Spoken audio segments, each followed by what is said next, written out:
The small prayer carpet unrolled in the business class aisle seemed like a threat to flight attendant Sarah Mitchell. But the man she physically attacked for praying was about to fire her entire crew from his own private jet.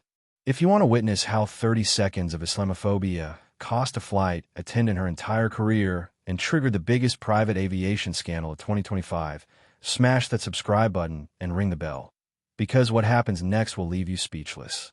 But let's go back to where it all began.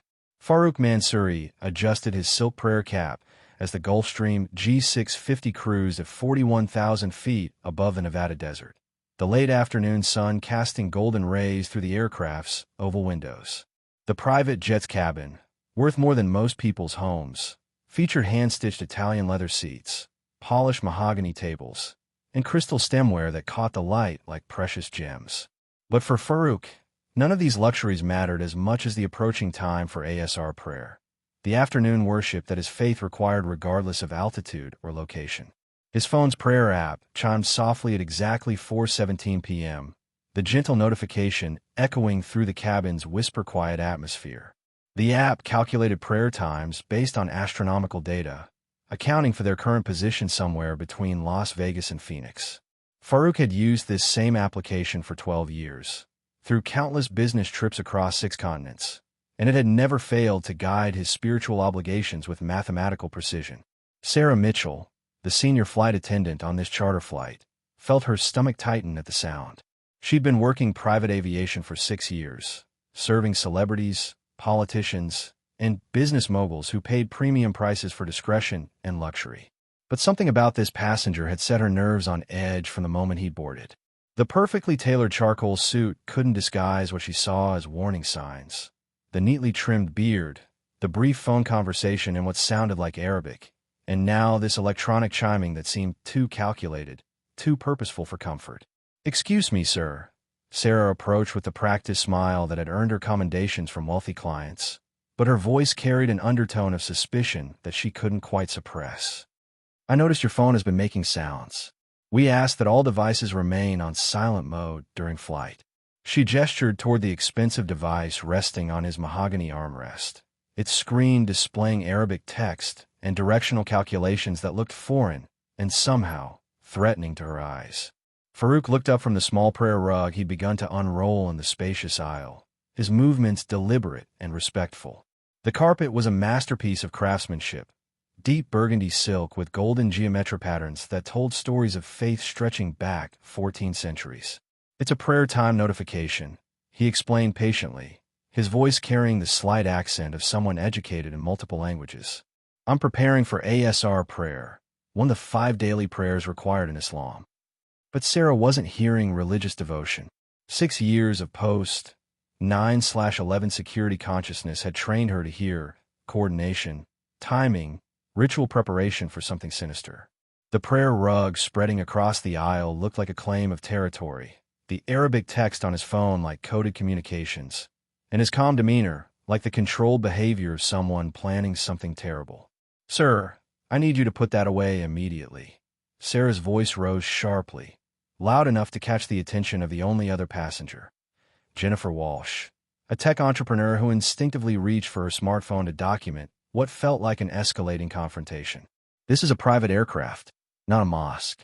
Other passengers shouldn't have to watch religious displays." Jennifer started recording, her phone's camera capturing Sarah's increasingly agitated behavior and Farouk's patient confusion.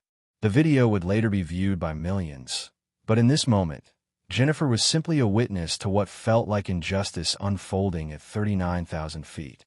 "Ma'am," Farouk replied softly, his hands resting protectively over his prayer rug, "I'm simply fulfilling a religious obligation. Islamic prayer requires specific positioning toward Mecca, which is calculated by this application." He showed his phone screen, displaying a compass rose and prayer time calculations. "I've prayed on aircraft hundreds of times without incident." Sarah stared at the screen showing directional arrows, timing calculations, and Arabic script. To her eyes, it looked exactly like navigation equipment, timing devices, coordination tools. Her training kicked in, not cultural sensitivity training, but fear-based vigilance that saw threats in religious observance. "I don't care what you call it," Sarah snapped, her professional composure cracking under the weight of her prejudices. "Roll up that carpet right now, or I'll have you removed from this aircraft." The threat rang hollow. They were cruising over empty desert with nowhere to land. But Sarah's voice carried the authority of someone accustomed to absolute control over her domain. Farouk's prayer app chimed again, marking the optimal time for afternoon prayer. The sound made Sarah flinch visibly, her hand moving instinctively toward the emergency communication panel. "What was that?" she demanded, her voice shaking with what she convinced herself was justified alarm. "The call to prayer," Farouk explained with infinite patience, though something had shifted in his tone. 12 years of international business had taught him to recognize discrimination disguised as security concerns. It's no different from church bells calling Christians to worship. But Sarah was no longer listening to explanations. She was seeing a Muslim man with timing devices, prayer positioning equipment, and ritual preparations that looked like threat assessment to her biased eyes. "Sir, I'm ordering you to stop this behavior immediately," she announced, her voice carrying through the cabin's pristine atmosphere like a crack in expensive crystal. Jennifer's recording captured every word, every gesture, every moment of discrimination in high definition. Her social media followers would later share it thousands of times. But right now, she was simply documenting injustice as it happened in real time. Farouk looked directly at Sarah, his dark eyes carrying the weight of someone who'd fought these battles too many times before. "Ma'am, I'm going to pray now. It's my constitutional right, my religious obligation, and my human dignity."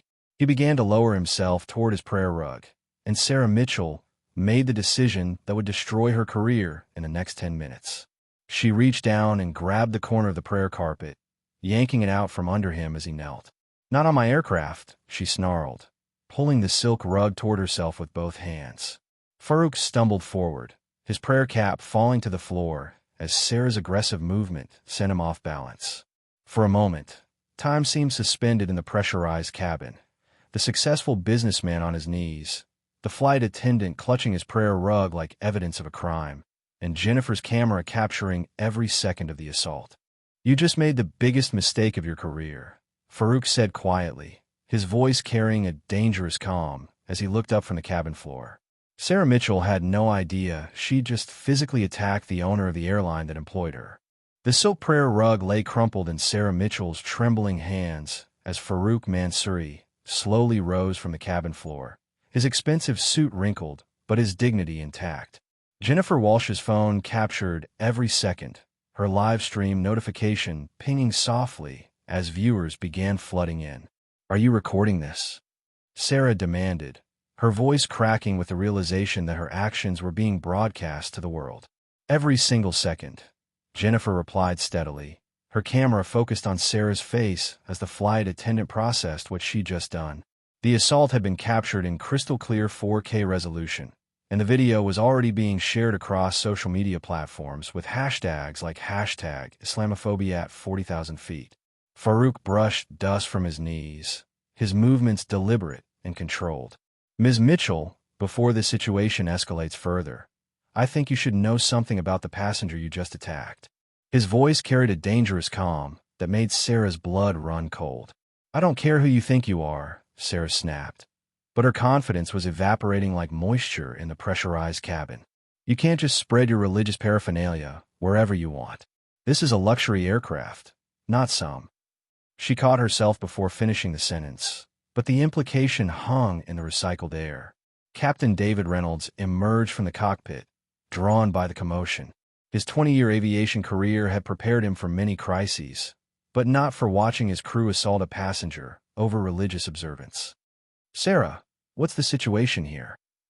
"This passenger was creating a security concern," Sarah replied, still clutching the prayer rug like evidence.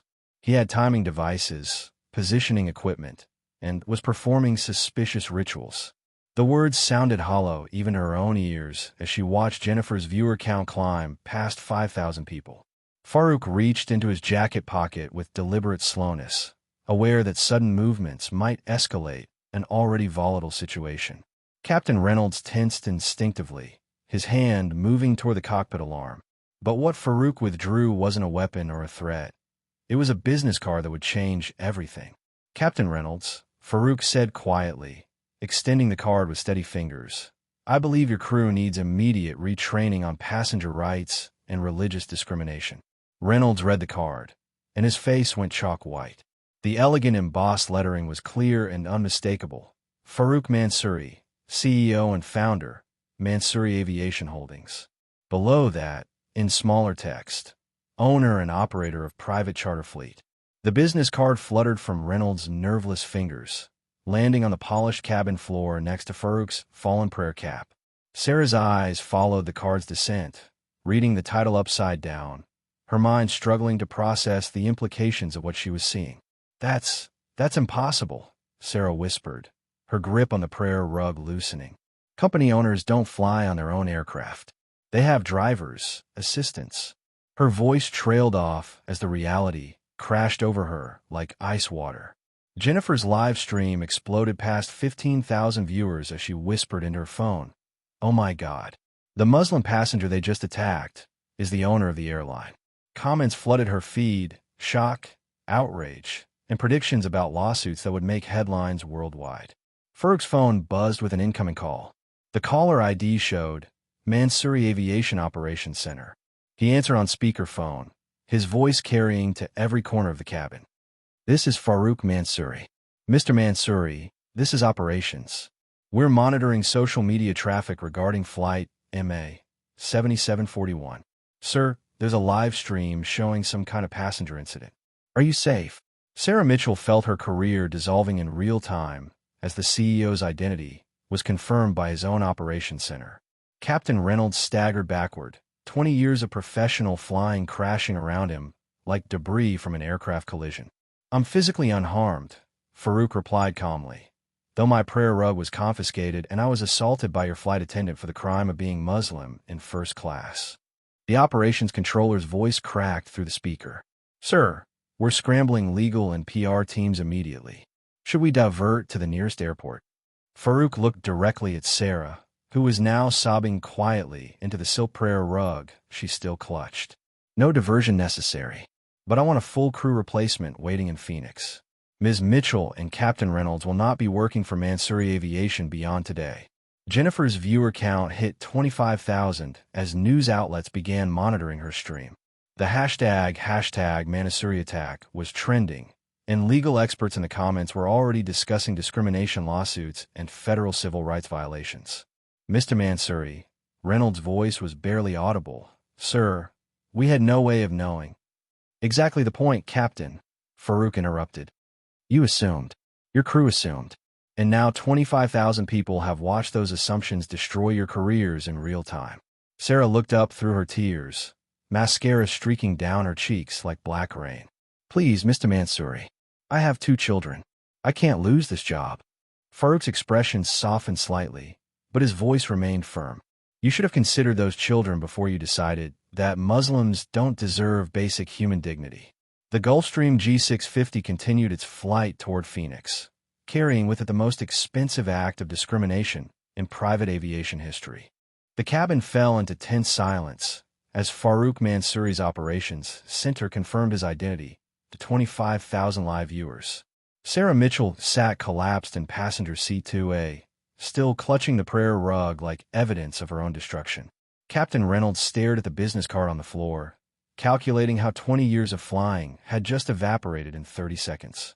"Mr. Mansouri," the operations controller's voice crackled through the speakerphone, "we're receiving calls from CNN, Fox News, and Al Jazeera. The incident is trending globally. How would you like us to respond?" Farouk looked at Jennifer, whose phone continued documenting every moment. Her viewer count had exploded past 40,000 as major news outlets began monitoring her stream directly. "Tell them the truth," he said calmly. "Mansouri Aviation will not tolerate discrimination of any form, and we're implementing immediate policy changes." Sarah's sobbing intensified as the weight of global scrutiny crashed down on her. "Please," she whispered, "I didn't know. I was trying to protect the other passengers." Her voice carried the desperation of someone watching their entire life collapse in real time. "Protect them from what?" Farouk asked, his tone dangerously quiet. "From a man praying to the same God as Abraham, Moses, and Jesus?" from someone fulfilling the same spiritual obligations as billions of people worldwide. Jennifer's live chat exploded with comments as legal experts began analyzing the discrimination in real time. This is a federal civil rights violation. She assaulted him for praying. Lawsuit incoming. The hashtag prayer rug assault began trending alongside hashtag Mansouri attack. Captain Reynolds approached slowly, his hands shaking as he spoke. Sir, in my 20 years of flying, I've never seen anything like this. Sarah has always been professional, never showed any signs of what, Captain? Farouk interrupted. Of being human? Of having prejudices? We all have biases. The difference is whether we let them drive us to assault passengers for practicing their faith. Farouk's phone buzzed with another call. This time the caller ID showed Phoenix Sky Harbor Tower. He answered on speaker again, letting the cabin hear every word. This is Farouk Mansouri. Mr. Mansouri, this is Phoenix Tower Control. We've been contacted by federal authorities regarding your flight. They're requesting permission to board upon landing for a civil rights investigation. Sarah's face went completely white. Federal investigation meant criminal charges, not just job loss. Mr. Mansouri, she pleaded, I have children. I can't go to prison for this. Farouk studied her carefully, seeing not just a discriminatory flight attendant, but a mother facing the consequences of her actions. Ms. Mitchell, what you do in the next few minutes will determine whether this becomes a criminal matter or a learning opportunity. What do you mean? Sarah's voice was barely audible. Public accountability, Farouk said firmly. You're going to explain to Jennifer's 40,000 viewers exactly what you did wrong, why you did it, and how you plan to change. Full confession. Complete responsibility. Jennifer adjusted her phone's angle to capture both Sarah and Farouk in frame. The live stream had become appointment viewing for tens of thousands of people watching discrimination face justice in real time. Sarah looked at the camera, then at her prayer rug still clutched in her hands, then back at Farouk. I attacked a passenger for praying. I let my fear override my training, my humanity, my basic decency. Her voice grew stronger as she continued. I saw a Muslim man and assumed the worst. I violated his civil rights, his human dignity, and his constitutional freedom. The live chat erupted with mixed reactions, some calling for forgiveness, others demanding prosecution. But Farouk wasn't finished. Captain Reynolds, he addressed the pilot. Your crew assaulted a passenger on your watch. What's your accountability in this situation? Reynolds straightened his uniform, finding some dignity in his final moments as a Mansouri Aviation employee. Sir, the captain is responsible for everything that happens on his aircraft. I failed to protect a passenger from discrimination. I failed to maintain professional standards. I failed as a leader. Farouk's operations center crackled through the speaker again. Mr. Mansouri, we're 30 minutes from Phoenix. Media vans are already gathering at the private terminal. Legal wants to discuss settlement parameters. No settlements, Farouk said firmly. This stops being swept under corporate carpets. This becomes training material for every airline in America. Sarah looked up with desperate hope. Does that mean you're not pressing charges? Farouk smiled for the first time since boarding, but it wasn't a warm expression. Ms. Mitchell, charges depend on your actions in the next 24 hours. You're going to help me change aviation forever, or you're going to face federal prosecution. Your choice. Jennifer's viewer count hit 60,000 as the Gulfstream began its descent toward Phoenix. Below them, news helicopters were already circling Sky Harbor Airport, ready to document the landing that would reshape private aviation. Sarah Mitchell clutched the prayer rug tighter, realizing it had become both evidence of her crime and possibly her path to redemption. The revolution was about to land. The Gulfstream G650 descended through Phoenix airspace as Jennifer's live stream reached 75,000 viewers, making it the most watched act of discrimination accountability in aviation history. Below them, Sky Harbor's private terminal buzzed with news vans, federal investigators, and protesters holding signs reading "Justice for Farouk" and "End Aviation Islamophobia." Sarah Mitchell sat frozen in seat 2A, Farouk's prayer rug still in her trembling hands.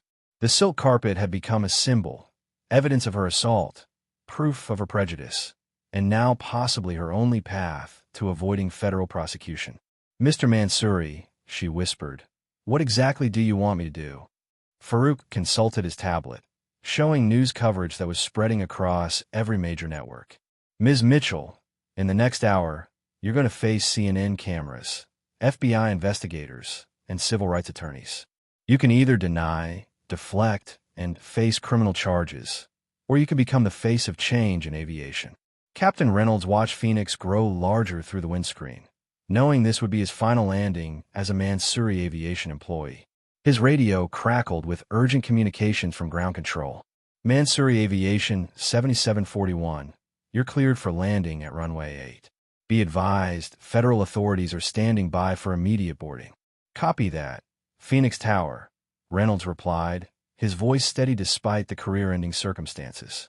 Mansouri 7741 on final approach. The irony wasn't lost on him.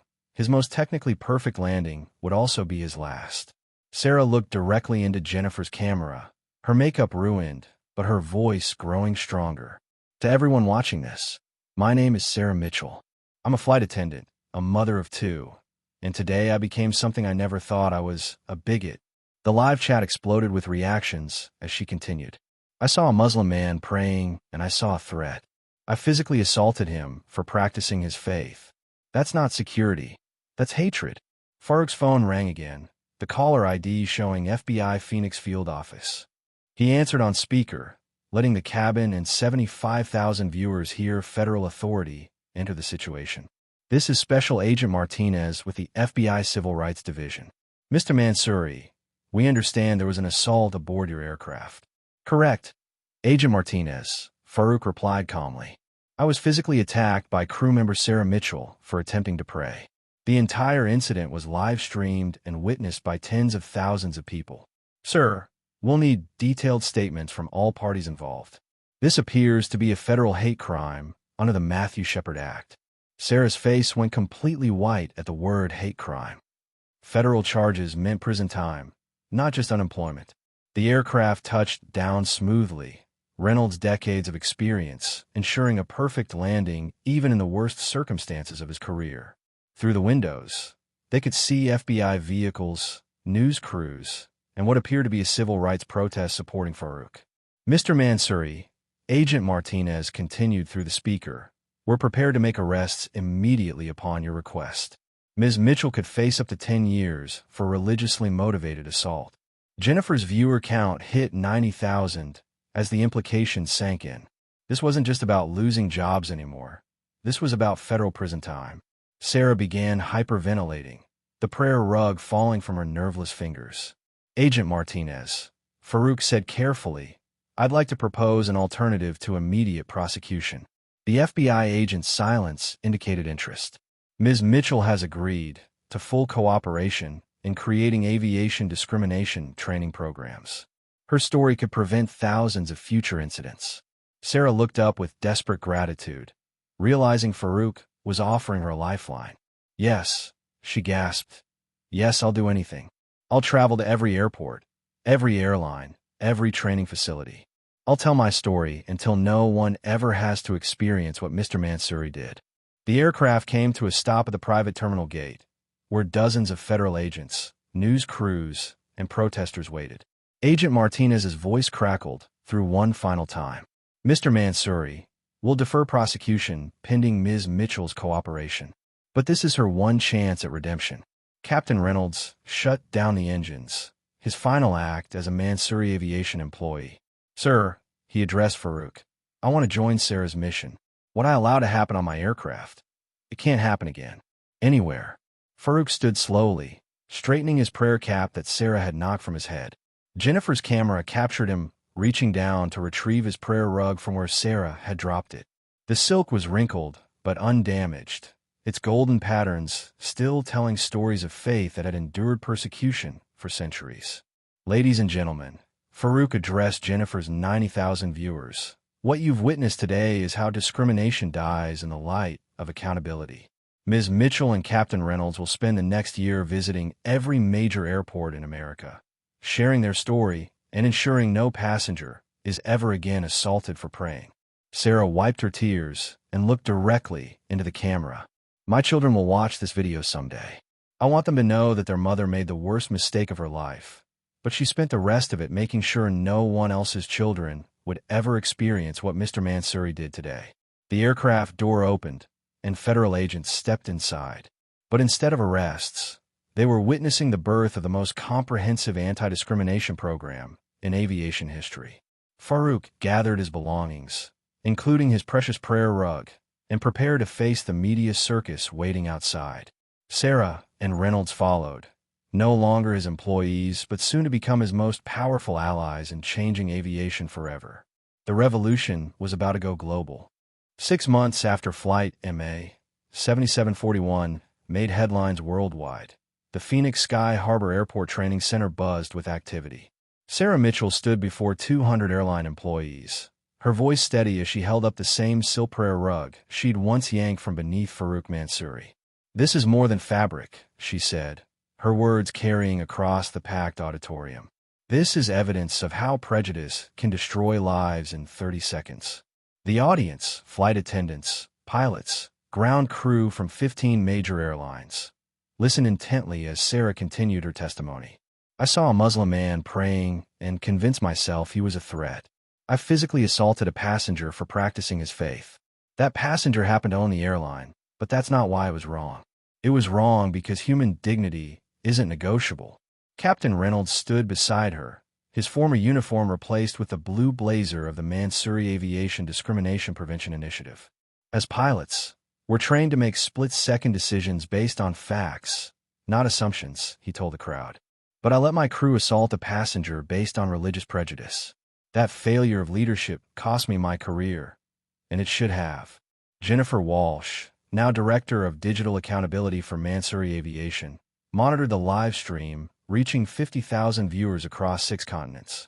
Her documentary about Flight MA 7741 had won 3 journalism awards and sparked congressional hearings on aviation discrimination. In the back of the auditorium, Farouk Mansouri watched his former employees deliver their testimony with quiet satisfaction. The prayer rug incident had cost him a crew, but gained him something more valuable: the power to change an entire industry. His phone displayed real-time statistics. Discrimination complaints in commercial aviation had dropped 73% since the Mansouri Protocol became mandatory training. Mr. Mansouri approached FBI Special Agent Martinez, who'd become an unexpected ally in the fight against aviation bias. "The Department of Transportation wants to make your training program mandatory for all U.S. carriers. Congressional approval is expected next month." Sarah's voice carried to the back rows as she addressed a question from the audience. "Do I regret what I did? Every single day. But I've learned that regret without action is just self-pity." In 6 months, Captain Reynolds and I have trained over 15,000 aviation employees. Not one discrimination incident has been reported by graduates of this program. A young flight attendant raised her hand. "Ms. Mitchell, how do you handle passengers who might actually be threats?" Sarah's expression grew serious. "You follow security protocols based on behavior, not religion or ethnicity. Suspicious behavior has nothing to do with prayer rugs, head coverings, or religious texts. Real threats don't pray openly, they hide." Farouk stepped forward as the session concluded, the same prayer rug now displayed in a place of honor at the front of the auditorium. "Ladies and gentlemen," his voice commanded instant attention, "what you've witnessed today is how accountability transforms into advocacy." Ms. Mitchell and Captain Reynolds didn't just lose their jobs, they found their true calling. The audience rose in spontaneous applause as Sarah and Reynolds were joined by 3 other former airline employees who'd faced similar discrimination incidents. The Mansouri Five, as they become known in aviation circles, had become the most effective anti-bias training team in corporate America. Jennifer's live stream captured Farouk's final words to the training session. "6 months ago, my prayer rug was treated as evidence of terrorism. Today, it's displayed as a symbol of religious freedom. That transformation didn't happen by accident. It happened because good people chose courage over comfort when it mattered most." Later that evening, in the quiet of his office overlooking Sky Harbor Airport, Farouk spread his prayer rug on the floor for Maghrib prayer. The same silk carpet that had once been ripped from beneath him now rested peacefully in a space designed for reflection and gratitude. His phone displayed messages from around the world. Muslims thanking him for defending their dignity, Christians supporting interfaith cooperation, Jewish organizations offering solidarity, and secular advocates celebrating civil rights victories. But the message that meant the most came from Sarah Mitchell. "Mr. Mansouri, my daughter asked me today why some people are mean to Muslims. I told her about you, about forgiveness, about how people can change. She wants to learn Arabic so she can say thank you in your language." The prayer call echoed softly from his phone, the same gentle chime that had started this entire journey. This time, no one flinched. No one grabbed his prayer rug. No one saw threat in spiritual devotion.